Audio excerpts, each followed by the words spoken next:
And we're live. Let's see. Join.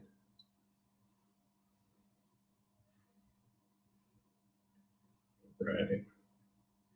So, welcome to the first edition of Facebook Live Policy and Pilsner here from our garage.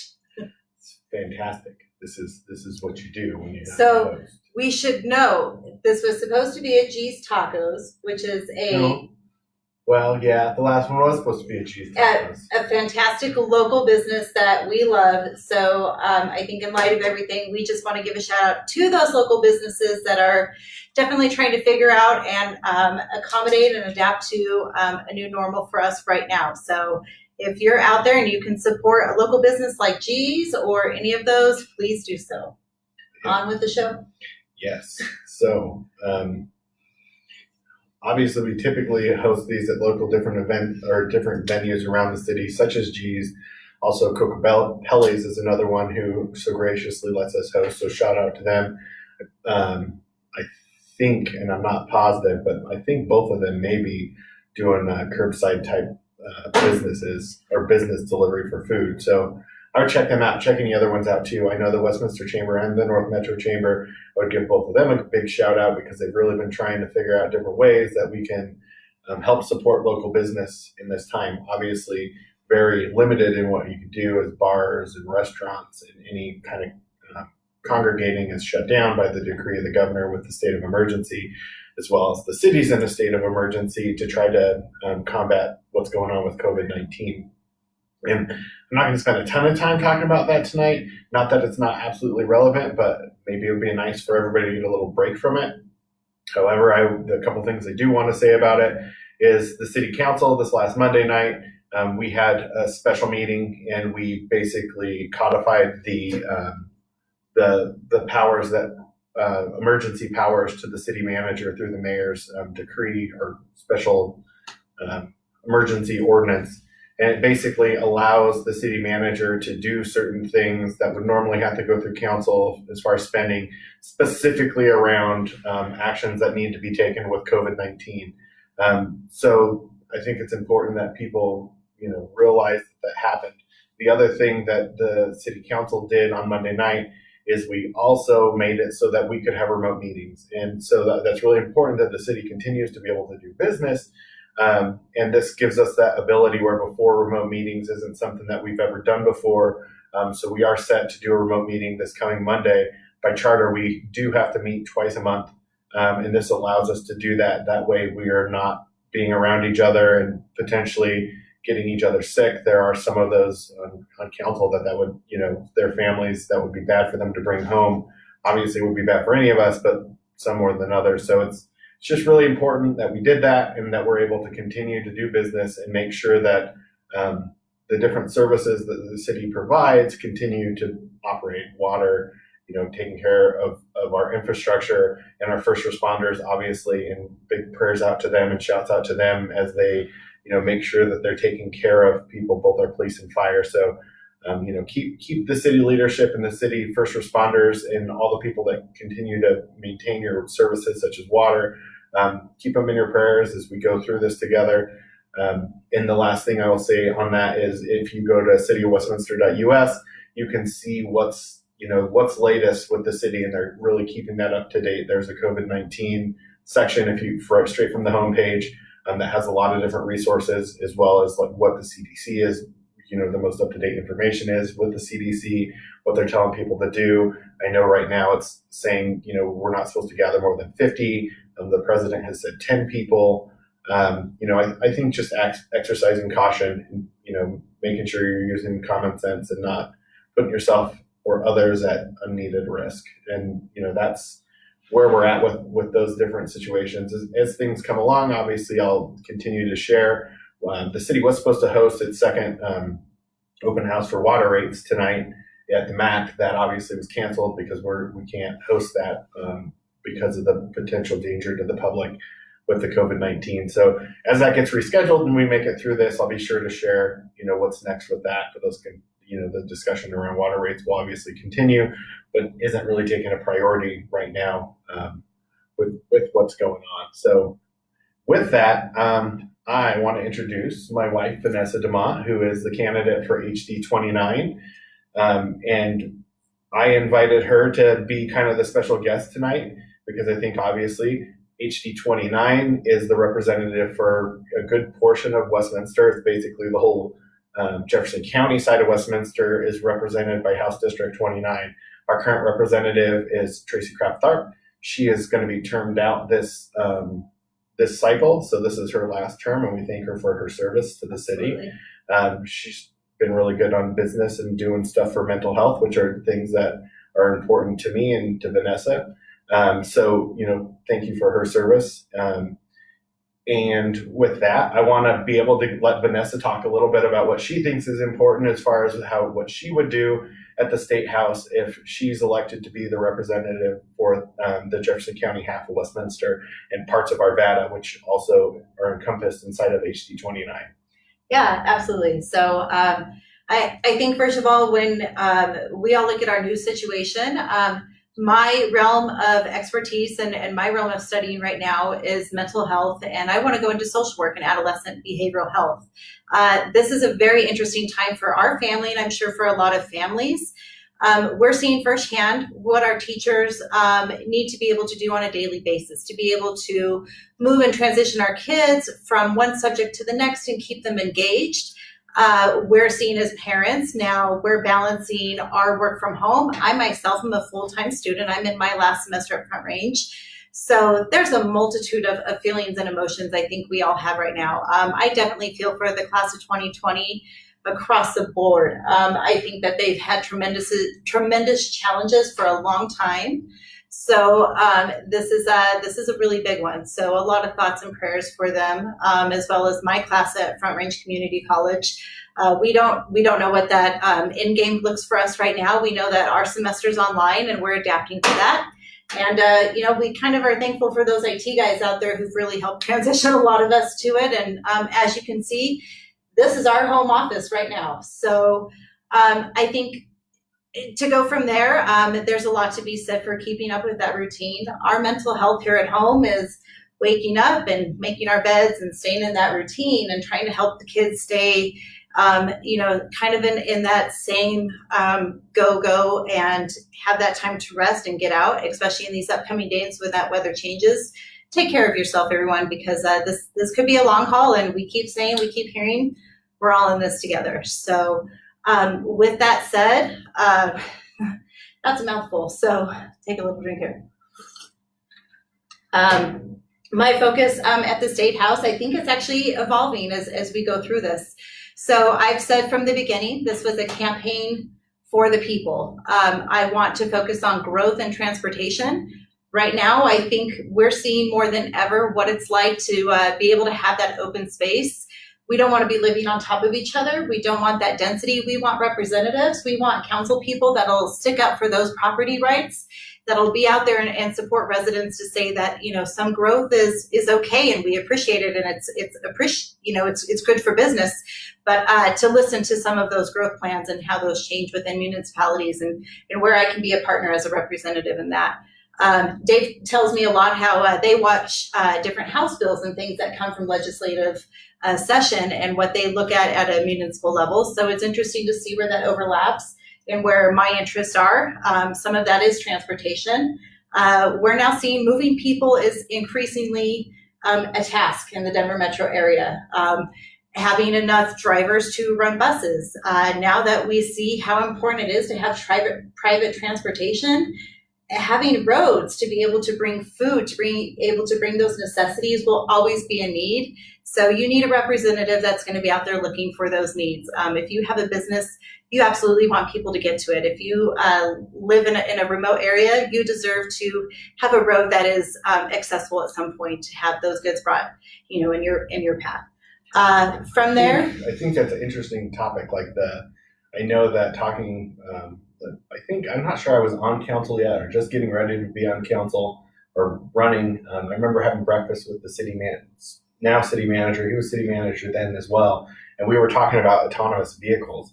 And I know that some people feel that somehow is going to lessen transportation. And you and I have talked a lot about how I think it's actually the opposite that will happen because you'll have the ability to have people that maybe potentially, depending on what happens with the law and the technology, you could have people who otherwise couldn't drive today, or even kids, where you could say, I'm going to send my car with this person who otherwise wouldn't have a vehicle. We see all the time, like, you know, you have a mom who, you know, in our case, we have 3 kids that don't drive right now. So instead of me driving 3 separate directions, if there was a capability that I could have 3 separate cars to go 3 separate directions, that's only more vehicles. Why we hope that that technology comes, and it's good for the environment, and it's green, and it helps all of us.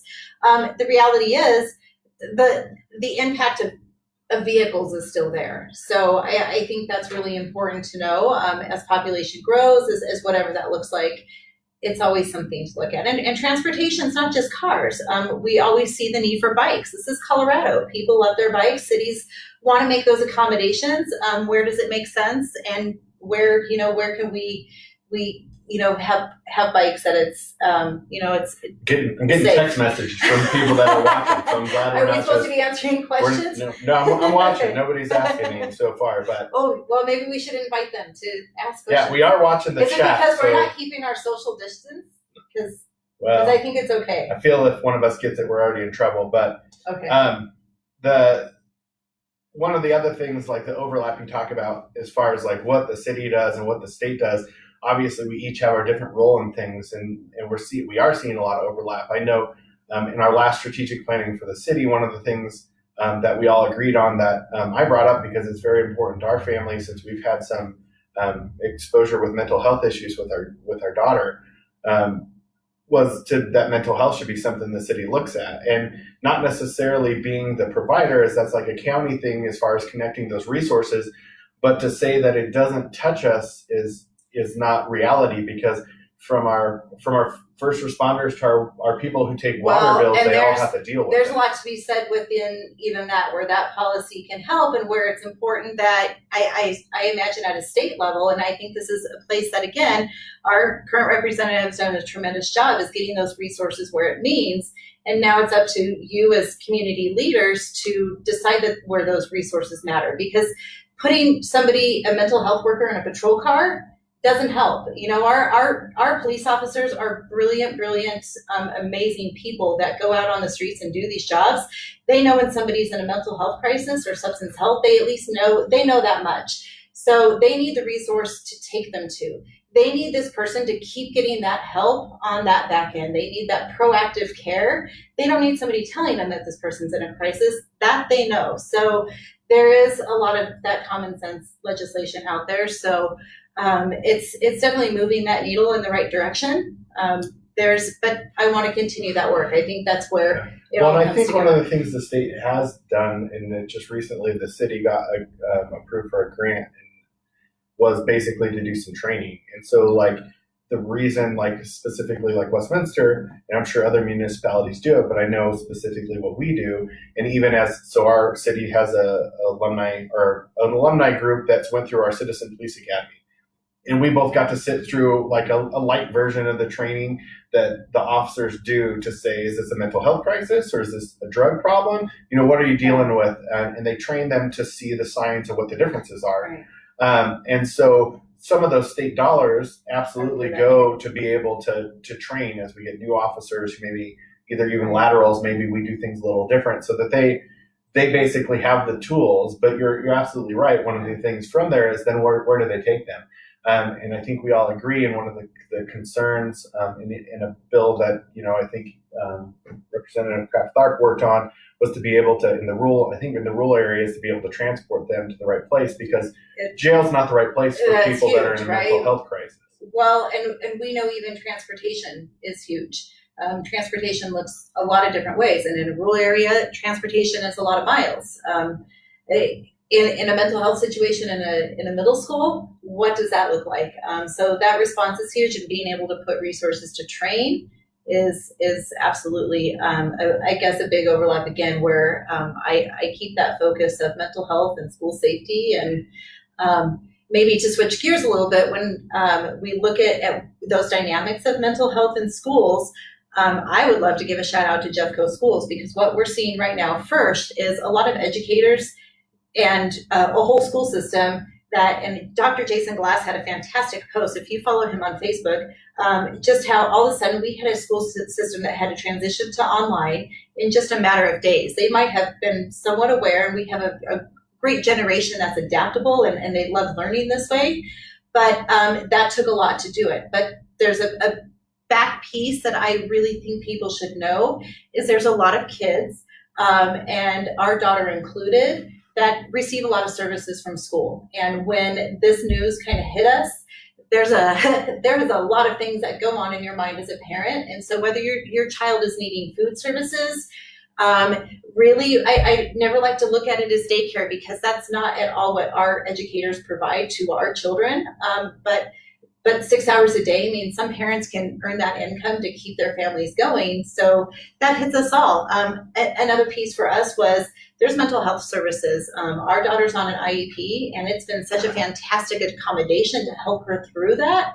But missing some of those mental health services and those conversations has been, was a little worrisome. That kudos goes to Jeffco Public Schools, because they've been able to accommodate with telehealth and some of those kids, and the same social worker from her school is able to help her. I hope that's the case in other school districts. I hope that's the case in other schools, but wow, I mean, that to us is big. Well, and since you're on the topic, I know one of the things, like my company even, and a lot of companies have moved to this if you're in a place where you're like having a lot of panic and stuff over what's going on, because you can, or your family members are having a hard time dealing with this. I know we talked about this in our leadership call today, because I am an executive where I work, and they talked about the resources that our different insurance providers provide. So there's phone numbers that we have, and I would, if you don't know those, I'd encourage you to talk to your HR departments, and if you have a company who has one, to ask about those resources, because that's a really good bridge gap for different families that maybe that's something that you need right now in this time, so that people can work through this stuff. Yeah. I think it's hitting everybody a little different, but since you're on the topic, I know I would really recommend that you think about those things, because it's important, and to be able to have that outlet, even if it's like, hey, I'm having a little bit of anxiety. There are a lot of resources and for sure, different stuff that people can use, and talking to people sometimes really does help. And I know, like for our daughter, it's really nice that Jefferson County, through the school that she's at, has provided that. And so in this time, that mental health care professional from the school system has actually been reaching out with her because of the IEP that our daughter is on. So yeah. I think to round out kind of my focus at the state capitol, growth in transportation, as we had talked about, mental health and school safety. Really, there's such that bridge there between mental health and school safety. So when we look at school safety, I think we look at a huge spectrum, and it's really an interesting place to be talking about it right now, when our kids are at home, and now we have such close contact with them, and we can talk about it. I want to real quickly, just City Councilman Acunto, who is also one of our Westminster police officers, he was just pointing out that this is really a big wake up call for a lot of cities and schools and other businesses to be prepared for handling remote work and e-learning. And you're absolutely right, Dave. I mean, that's what I spent Friday afternoon, we went from a situation that was like, hey, we think we're going to try this next week, to Friday morning to like, hey, get these people ready who aren't ready for it, which luckily my company, I'd say 98% of everybody already was, to 10 minutes later, everybody get the hell out of here and go home. We don't want anybody here for the next 2 to 3 weeks. So, that's what my last 4 days has been, trying to get everybody up and working from home. So, when we look at that in the realm of schools, and when we look at school, and my focus of looking at those options in schools and how well it's worked for our daughter. And I hope that if it ever comes to it, that if our other children needed it, that it's something we could do. But in the efforts of school safety and mental health, that whole spectrum is, you have children that are just hurting and need something that the regular school system just isn't working for them. That classroom, that learning style, we could see right now, so many kids may benefit so greatly from this online. What if this is a great way that we can we can see where maybe there's some places we can cut costs. We're always looking at ways. I love doing research. I'm kind of a nerd like that. Gosh, this is giving me so much time to sit and do this research. But Colorado funding per pupil is, it varies per district. So with that per pupil funding, where are, that transportation, where are ways that we can help students save that money on the taxpayer, but still give students that best experience and education? And where can we really bring them at 18 to bring them into a job market? This job market could be changing as we know it. We could see trades and places that we really need actual, physical we're work actually and seeing labor. it right now. So it's really interesting to watch the news, and it is scary what's going on with the economy. However, I think that the American spirit is something that's resilient, and it really, we adapt. I'll drink to that. We adapt and we pivot. I like the word pivot. And I don't think he's referring to Friends, because I don't really think Dave is a big Friends guy, but I know I am. And so when I hear pivot, it speaks to me. Who our age is in a Friends person. but really, think about how we're already seeing things adapt. So right now, our economy has shifted to everybody's trying to buy goods. And so today I saw Amazon is trying to hire, I don't remember what the number was. It was a big number. The grocery stores are trying to hire big numbers. And some of the businesses are closed for safety. Some of them are closed because they're not keeping up with the demand of people needing the supplies, because they're afraid they're going to be stuck at home for a long time, which looks like they could be stuck at home for a bit of time. But, I was talking to one of the founding members of the Westminster Chamber today, Brian Head, and we're just talking about, I think that we're going to see a shift in how we do business. I think a lot of businesses are going to see, how much money can our employees save by not driving to the office every day? We're going to adapt over the next month or two to how we need to continue to try to do our business. Even my business, we're trying to think of ways how can we support the community through this time, and try to stay sustainable, because at the end of the day, really, people need to figure out how to do business. We need to figure out how to feed our families, even through tragedy. So it'll be interesting to see what happens with our economy over the next 2 years. I think it's going to be painful for a little while, but I believe that we have the spirit to adapt and be, have the ingenuity to really power through things. We've seen it throughout the history of this country. And I think it'll be interesting, what the different roles play. Right now, the government's doing a lot of different stuff, trying to figure out what's going to fix it, from the federal level to the state level to the city. I think right here, we had this great conversation. Gosh, there's so much time for conversation right now in our house. Not that it hasn't happened for years anyways between Dave and I, but to point out some free market things here, because to let you in on a little secret, we're big free market and capitalist kind of people. So a company in, I think it was Tennessee, and gosh, please don't quote me if I get this wrong, but I want to give you the overall gist of it. A company in Tennessee that makes alcohol, that makes liquor, contacted their representatives, their federal representatives, Congress or senators, and said, hey, we have this product. We have a way to make hand sanitizer with our product. If you would lift up some of those regulations, let us do this. We can make the sanitizer. We can get it out to hospitals. We can get out to local governments, no charge. Let us do it. It's our way to give back.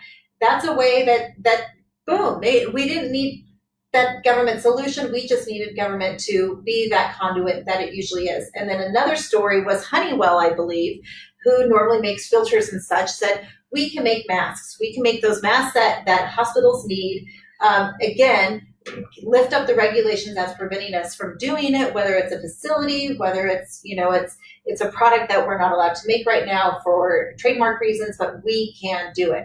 So this is such a great example of American companies addressing the problems for American people and hopefully the world, because we are something all a little more together. Local here, and I'll give a pitch. My family owns a couple of pizzerias, Randy's Pizza, Garamoni's in Lakewood, and then Pietro's Pizza, where I worked for 10 years.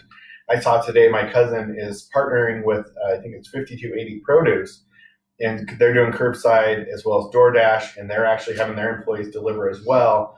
And the other thing that Pietro's is doing is they've partnered with 50, and you can actually go pick up fresh produce, or they'll deliver it to you if you order a pizza from Pietro's, Obviously, you got to buy it, So, but you know, that's can I another throw way to out get. an idea, just because maybe we have enough people watching this would work, that if some of these local companies like this are in need of workers right now, I know I'm a work study at Front Range Community College, and it's been definitely a blessing to have that extra money, but, you know, beyond that, it was such a great experience to have. With our campuses closed, we all lost that work study. If there's some work study students out there who are in need of some of that, I mean, maybe those are some great partnerships that they could reach out to colleges who can contact those students directly through email. I mean, maybe those are some great ways I have jokingly bridge keep gaps. telling my boss during the day I might get a night job doing Uber Eats, because let's be honest, people are gonna, I mean, it's gonna be a thing that people are using. We have product that still needs to be used. We have produce, we have things that we don't want to go to waste. So let's be mindful, I guess, of all of that and be resourceful. Councilman Acunto or Officer Acunto. I feel like he's our biggest fan right now.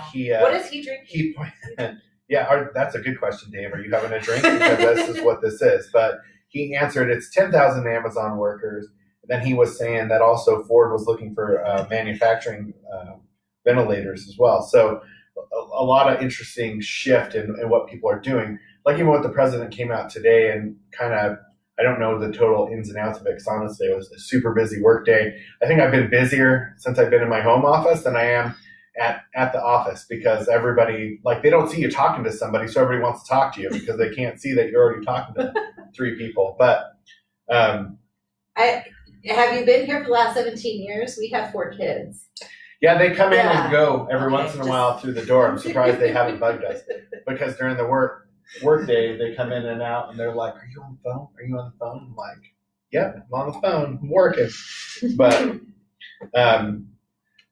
so it's gonna be really interesting to see how things come through. I really think that even at the council on Monday night, and we have our differences as council people, and I think that we really said, you know, this is not the time for those differences. This is the time that we press ahead and show the spirit that the city of Westminster has, state of Colorado, and really the nation, how we get through adversity.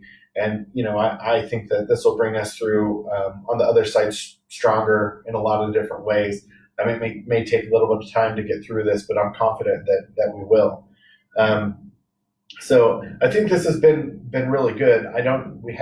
We have about 9 people watching. This has fluctuated through time. Hopefully more people watch it and get to enjoy it. And hopefully you all adhere to the spirit of what Policy and Pilsner is and had a drink with us, because that's the whole point. The beauty of this one is nobody has to, you know, have a limit.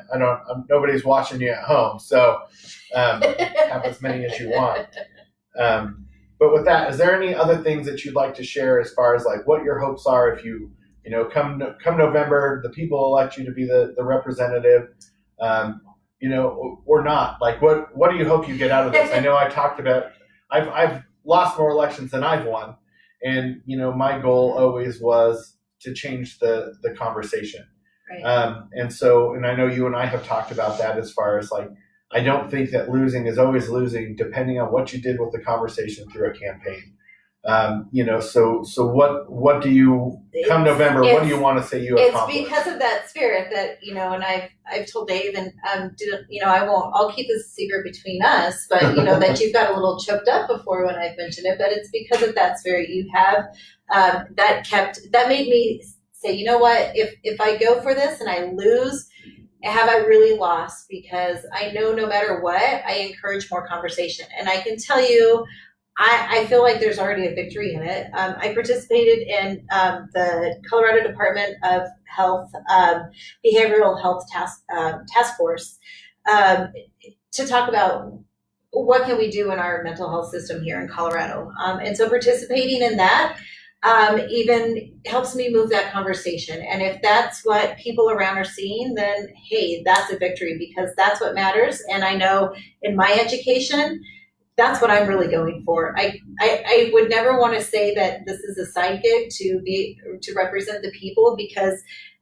again, I guess not to make this a love fest, but Representative Kraft-Tharp, you've done an amazing job, and I'm inspired with that as well to carry on that work and say that's what I want to do. So even once I get my degree and I move on and it's just working for the people and behavioral health, then that's a win too. So I'll keep advocating regardless. I think it's interesting because obviously we're both Republicans, and Representative Cathcart isn't. But I do. We both believe in giving credit where credit's due. We don't see eye to eye on everything, but you can give credit where you've done a good job. At the end of the day, politics should be a war of ideas. Who's got the better idea? And honestly, if we have the worst candidate or worst idea, shame on us.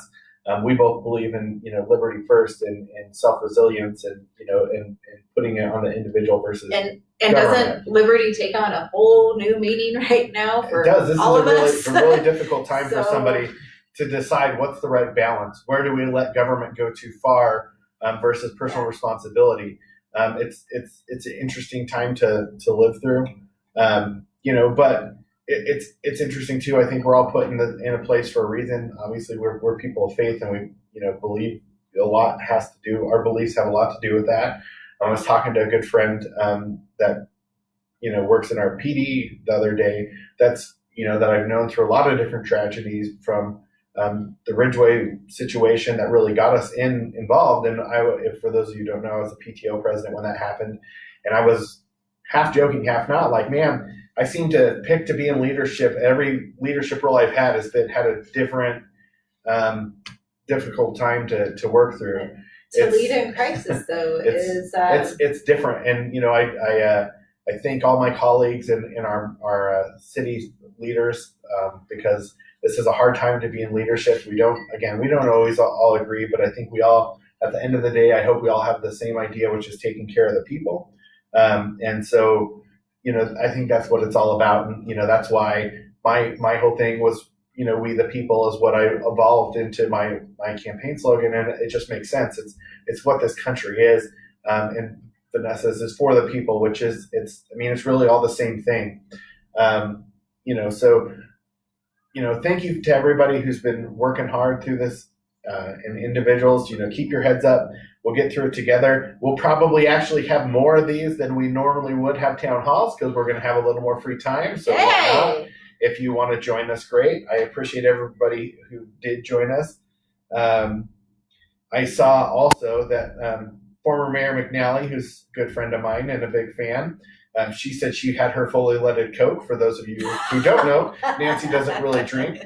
I will say my Coke is sugar-free and fully loaded with rum, Mayor McNally, but I appreciate everybody who joined tonight. And just so you know, Mr. Acunto said that he's off duty, so it's Councilman Acunto. So it's Councilman Acunto right now. Good. We'll have to make sure that we keep up with that. So thank you, everybody, for joining us tonight. Hopefully you learned something. And I'd love to see some of these come from the people. So if you're, Councilman Acunto, maybe can we call him out? Is he willing to do his own town hall? I think that Councilman Acunto has policy? been thinking about how he does some of these himself. He actually just asked next time he could be a special guest. And actually, let's try to figure that out. Actually, I have some free time, so I know that there's ways that we could do that. Councilman Acunto. So maybe we could have a regional collaboration remote policy in Pilsner. So that would be actually really good. So thank you again for joining us, and probably 2 weeks, and we'll see, and we'll post another one. So thank you very much. Good night, everyone.